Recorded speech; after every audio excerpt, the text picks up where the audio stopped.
Welcome back, my friend. Let me ask you this: have you ever felt like no matter what you achieve, no matter how much you own, no matter how hard you try, happiness seems to slip away the moment you think you've caught it? Have you ever sat in silence and wondered, why do I feel restless, even when I should be content? These questions haunt more people than you can imagine. And the surprising truth is that it's not life itself stealing your joy, it's the way you wrestle with your emotions. Today we'll unravel why you keep missing happiness and peace, even when it feels like you're doing everything right. More importantly, we'll explore how to stop fighting the wrong battles and start reclaiming a calm, joyful heart. Most people assume the opposite of happiness is pain, but that's not true. The opposite of happiness is attachment. And the opposite of peace isn't chaos, it's control. Think about it. We live in a world obsessed with control. Control over our image. Control over outcomes. Control over how others see us. But the harder we grip, the more life slips through our fingers. Consider how often you've said to yourself, if I get that promotion, I'll be happy. If they love me, I'll feel secure. If I earn enough money, I'll finally have peace. But all those promises rest on something fragile: other people, uncertain futures, shifting conditions. No wonder anxiety thrives in that space. You're outsourcing your peace to circumstances beyond your control. And the tighter you cling, the more miserable you become. Real joy doesn't come from manipulating life into perfection. It comes from the ability to stay rooted when life isn't perfect. That's why some people can remain calm in the face of insult or injustice. I'll tell you a story. On a bus one afternoon, a young man unfairly lashed out at an elderly passenger. Instead of fighting back, the older man simply gazed out the window with a faint smile.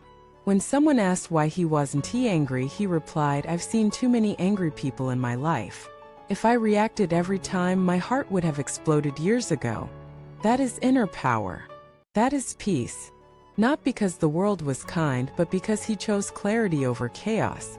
But here's where most of us get stuck. We believe emotions are enemies to be defeated. Anger shows up and we resist. Anxiety arises and we suppress. Sadness creeps in and we drown it with distractions. We treat emotions like weeds to be pulled out of the garden of our minds. But emotions aren't weeds, they're weather. Passing, changing, never permanent. Fighting them only deepens our suffering.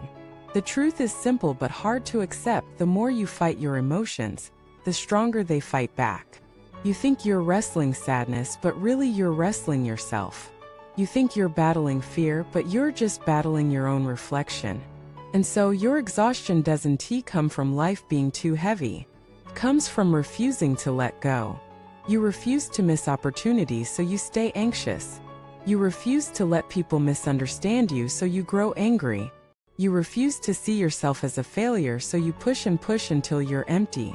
Eventually, nothing remains but fatigue. Peace doesn't come when everything is fixed. Peace comes when you stop fighting battles that don't need to be fought. Do you know what true strength looks like? It's not snapping back with the sharpest insult. It's walking away. It's knowing that winning an argument at the expense of your inner calm is not a victory, it's a loss. The strongest people don't win fights with emotion. They win with silence, clarity, and choice. Now, what does this mean for happiness? It means happiness is not the absence of problems, but the presence of wisdom. It's not that happy people never struggle, it's that they don't let struggle define them. They feel the sting of pain, yes, but they don't let pain take root and build a house inside their soul. Imagine your emotions like waves. If you try to resist the wave, it crashes harder. If you dive into it with panic, you drown. But if you float, if you breathe, if you trust that the wave will pass, you find freedom. That's what emotional wisdom looks like. You stop asking, "Why can't I be happy?" and instead ask, "Am I creating my own suffering by clinging too tightly?" Happiness and peace are not in the future, waiting for you to achieve the next milestone. They're not in someone else's hands, waiting to be given to you. They're here in this breath, in this choice, in this very moment. but only if you stop wrestling with your emotions long enough to notice.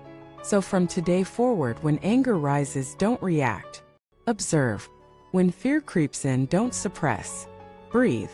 When sadness comes, don't drown. Feel. And then release. That is how you stop fighting the wrong battles and start living the right life. Thank you for spending this time with me. If this message resonated, share your thoughts in the comments.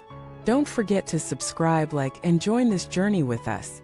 And remember, happiness and peace aren't somewhere out there. They're waiting inside you right now the moment you stop struggling. Thank you for watching this video.